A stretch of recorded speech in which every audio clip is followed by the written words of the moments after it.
Bienvenue dans le monde qui vient. On va s'intéresser maintenant à une question centrale des préoccupations de Mémoire des luttes, qui est la question européenne avec Bernard Cassen. Bienvenue Bernard.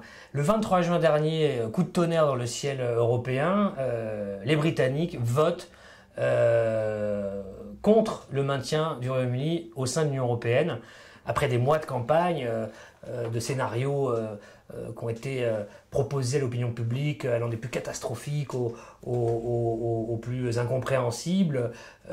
Et nous, on a voulu s'intéresser à la question de savoir si ce Brexit, donc cette sortie du Royaume-Uni de l'Union européenne, qui ne va pas intervenir dans les prochaines semaines, puisqu'il y a un délai de 2 ans, minimum avec l'article 50 du traité de Lisbonne, pour aboutir aux négociations. La question qu'on se pose, c'est est-ce que ce Brexit constitue, pour ceux qui l'ont promu, une victoire à la Pyrrhus? Effectivement, c'est la question qu'on peut se poser.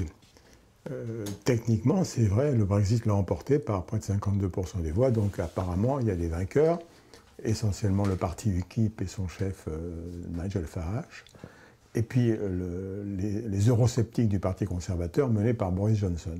Donc ils ont gagné, mais ils ont eu un comportement, ensuite, très curieux. Au lieu de revendiquer haut et fort des responsabilités pour la mise en œuvre du Brexit, ils se sont défilés. Farage a dit qu'il se retirait de la vie politique, alors qu'il a remporté un énorme succès, parce que sa mission était accomplie. Et quant à Johnson, eh bien, il a renoncé à briguer le poste de Premier ministre, qui a finalement échu à Theresa May. Mais laquelle l'a quand même obligé, en quelque sorte, à se mouiller. Elle l'a peut-être pas obligé, mais enfin, elle a dû insister sur faire un équilibre entre des considérations de nature à flatter l'ego surdimensionné de Johnson. Et puis, comme tu le dis, elle veut le mouiller, l'impliquer dans les négociations qui vont avoir lieu à partir du moment où l'article 50 dont tu parlais sera activé, ce qui nous ramènerait sans aucun doute à la fin de l'année 2016, au début 2017. Donc tout ceci va très lentement. Donc il n'y a pas d'enthousiasme chez les partisans du Brexit, parce qu'ils n'attendaient pas la victoire. Ils s'attendaient à être battus.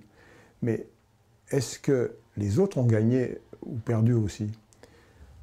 Bon, techniquement, c'est vrai que le oui au maintien, le Remain, a obtenu 48%, c'est donc une défaite. Mais cette défaite, elle est encore plus grave qu'il ne paraît de manière arithmétique. Parce que la campagne électorale des partisans du Remain, du rester dans l'Union européenne, a été fondée uniquement sur une attaque des positions adverses. Au lieu de dire, voilà, l'Union européenne, c'est bien parce que si, etc., énumérant les domaines qui sont positifs, il n'y en a pas beaucoup, ça va assez vite. Enfin, ils auraient pu le faire. Ils n'ont pas fait ça. Ils ont dit, attention, avec le Brexit, on va à la catastrophe. Catastrophe financière, économique, politique, diplomatique, etc. Or, on voit bien que quand on défend une politique en critiquant uniquement la politique adverse, on n'emporte pas l'adhésion. Et on est dans une situation actuellement pas de blocage institutionnel, parce que les choses peuvent suivre leur cours, mais de blocage politique, parce que finalement, la catastrophe annoncée ne s'est pas produite, mais les partisans du Brexit ont le triomphe plus que modeste, même ils ont le triomphe furtif, et on est dans la totale indécision. Et la gauche, là-dedans, la gauche britannique a fait le choix du Remain. Il n'y a pas eu de gauche du non, en quelque sorte, comme il y a eu en 2005 en France. S'il y a eu quelques intellectuels... Mais de manière assez limitée dans le champ politique. Comme Tariq Ali et quelques autres, mais très limitée. C'est-à-dire que la position du Parti travailliste était un peu compliquée. Une forte majorité des élus socialistes, travaillistes, ils ne se baptisent pas socialistes, est pro-européenne, et au motif que l'Union européenne est moins pire que le Royaume-Uni. C'est-à-dire sortir le Royaume-Uni de l'Union, ça veut dire changer les législations, ça veut dire ne plus être limité par les très modestes avancées sociales acquises au niveau européen, notamment la durée maximale du travail de la semaine de 48 heures. Donc pour beaucoup de Britanniques de gauche, il n'y a rien de pire que les conservateurs. Ils ont sans doute raison sur ce point-là. Par ailleurs, une bonne partie aussi des intellectuels ou des militants les plus à gauche partagent un raisonnement avec d'autres forces de gauche en Europe en disant que l'Union européenne est foncièrement une machine de guerre libérale. Donc, est-ce qu'il faut vraiment la sauver? La question ne s'est pas vraiment posée parce que c'est resté le fait d'une frange limitée de gens de qualité et que Jérémy Corbyn, qui au fond de lui pense cela, ne pouvait pas, en tant que leader, assumer une campagne pour le livre, pour le quitter. Pour ça, il a fait le service minimum syndical, ce qui lui vaut d'ailleurs pas mal de désagréments, puisqu'il est contesté maintenant par le groupe parlementaire, pas par les militants, qui l'ont élu avec, je crois, un peu plus de 60% des voix il y a quelques mois. Donc la gauche britannique ne sait pas très bien sur quel pied danser dans ce domaine. Alors aujourd'hui, de ce qu'on appelle la gauche, là je vais prendre une définition très très large, peut-être trop large, qu'elle soit social-démocrate au sens traditionnel du terme, social-libérale, donc aujourd'hui largement, ou dite radicale, anticapitaliste, etc., grosso modo, à trois positions. Il y a une gauche qui veut réformer l'Union européenne, qui voudrait la réformer, il y a une gauche qui voudrait la refonder, une autre Union européenne sur d'autres bases, de justice sociale, démocratique, environnementale, etc. Et puis une frange aussi qui veut rompre avec l'Union européenne, la quitter. Quels enseignements, quelles leçons, à ton avis, doit tirer cette gauche des événements nommés Brexit? Bon, ben, on peut les prendre dans l'ordre. Bon, pour ceux qui se contentent, c'est le cas de Hollande, du gouvernement, d'une réforme cosmétique de l'Union européenne, mais il devrait se rendre compte que il commence à s'en rendre compte d'ailleurs, hein, que l'opinion publique est contre l'Union européenne réellement existante, contre les politiques qu'elle mène, et que s'ils ne prennent pas des mesures plus radicales ou ne préconisent pas des mesures plus radicales, ils ne seront pas suivis. Le piton ne suit pas. Alors il y a la gauche qui pense, la deuxième gauche, dans l'ordre chronologique que tu as évoqué, qui veut refonder l'Union européenne. Ben, oui, il faut la refonder, mais le problème c'est quel est l'élément déclencheur de la refondation? Il faut que ça commence quelque part, et ça rejoint la troisième gauche. Parce que sortir de l'Union européenne, d'accord, mais pour faire quoi? On a bien vu qu'un effet boomerang du vote Leave, c'est-à-dire que les électeurs, beaucoup d'électeurs qui avaient voté pour le Leave, finalement se sont mis à douter après leur victoire, et selon les sondages, pour ce qu'ils valent, il y en a une partie qui, si on refaisait le référendum, voterait différemment. Donc, pourquoi? Qu'est-ce qui s'est passé? Ils ont bien vu que les partisans du livre n'avaient strictement rien préparé, mais absolument rien préparé, par le moins de début de commencement d'une réflexion, d'un dossier, etc. Donc c'est une pantalonnade finalement. Ça a été loufoque tout ce qui s'est passé. Donc ça veut dire que si on veut refonder, et refonder ça peut passer par un préalable de la sortie, ben, il faut avoir en main, je dirais, avoir soigneusement préparé les dossiers et dire quelle va être la feuille de route. Mais les gens, les citoyens, finalement préféreront quelque chose qui existe, même si c'est plus qu'imparfait, c'est l'Union européenne, que le zéro, que le chaos. Donc, alors, pour tous ceux qui veulent préparer une refondation, qui passe ou passe pas par la sortie, eh bien, il faut qu'ils élaborent un plan B. Et ce plan B, il ne doit pas être que national. Je pense que l'élément déclencheur, comme le Brexit d'ailleurs, il doit partir de quelque part. Il peut partir d'un pays à l'occasion d'une élection.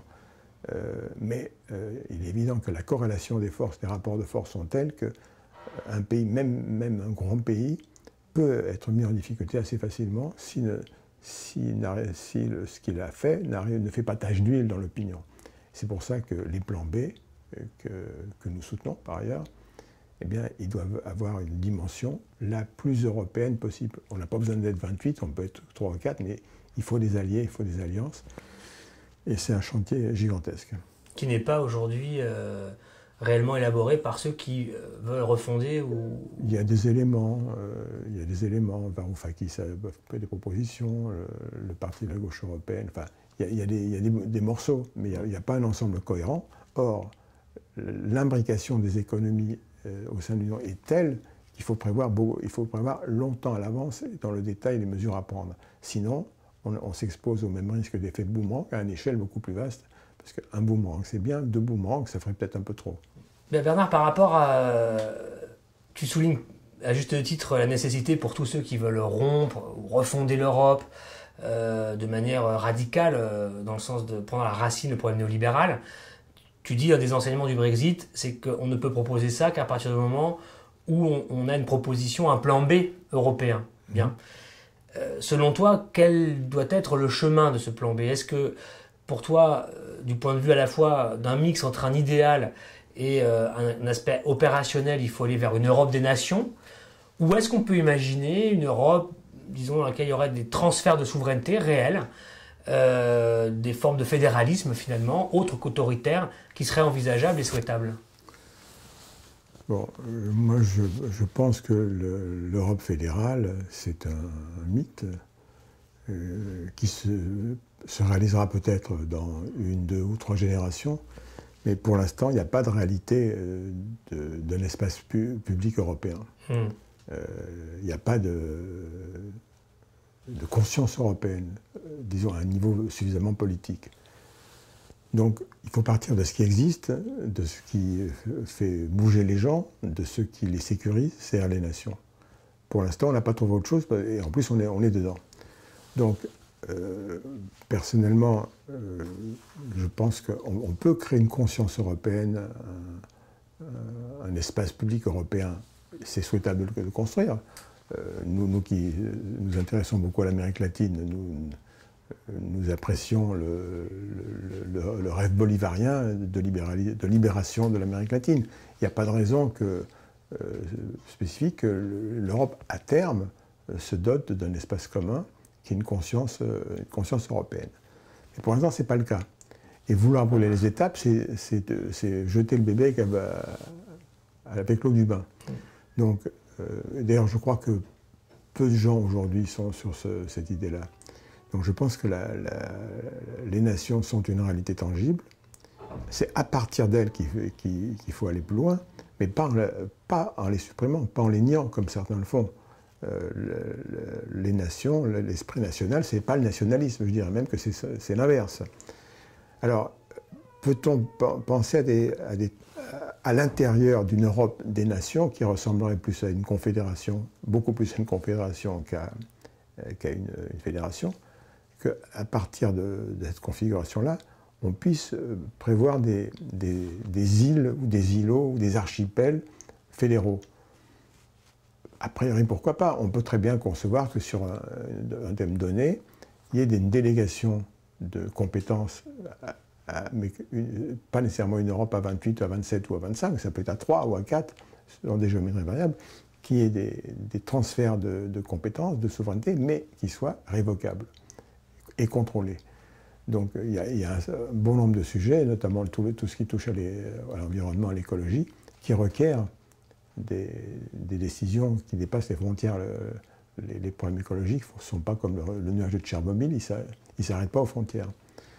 Donc c'est un faux problème que d'opposer des éléments de supranationalité à un espace qui, lui, soit régi plutôt par la coopération que par l'intégration.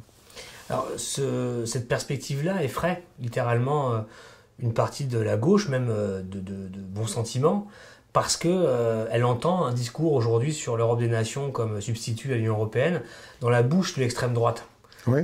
Aujourd'hui, Marine Le Pen, en France, prône une Europe des nations, ou ses acolytes, sans qu'on sache bien d'ailleurs ce qu'elle entend par là. Elle n'a pas plus de plan B, encore moins que les autres. C'est ça, ouais. Alors justement, du coup, à ton avis, quand elle parle d'Europe des nations, c'est un effet de formule? Moi, je n'ai jamais vu d'explicitation de ce que serait qu'une Europe des nations pour Marine Le Pen. Ça reste à démontrer. Mais par ailleurs, ce n'est pas parce que Marine Le Pen pense que 2 et 2 font 4 que nous, on va dire ça fait 5. Je crois qu'il faut, une fois pour toutes, arrêter de se définir par rapport à ce que dit le Front National, que l'on place délibérément ainsi au centre du jeu. Si on est sur par exemple l'Europe des nations, on ne doit pas craindre de le dire et certainement pas de se censurer parce que Marine Le Pen aurait employé la même formule qui serait de toute façon dans son cas vide de sens, ou s'il y avait un sens, ce serait un mauvais sens. Donc là, il y a cette maladie politique qui consiste à tout le temps dire on fait le jeu du Front National, etc. Finalement, on le fait, mais pas pour les mêmes raisons.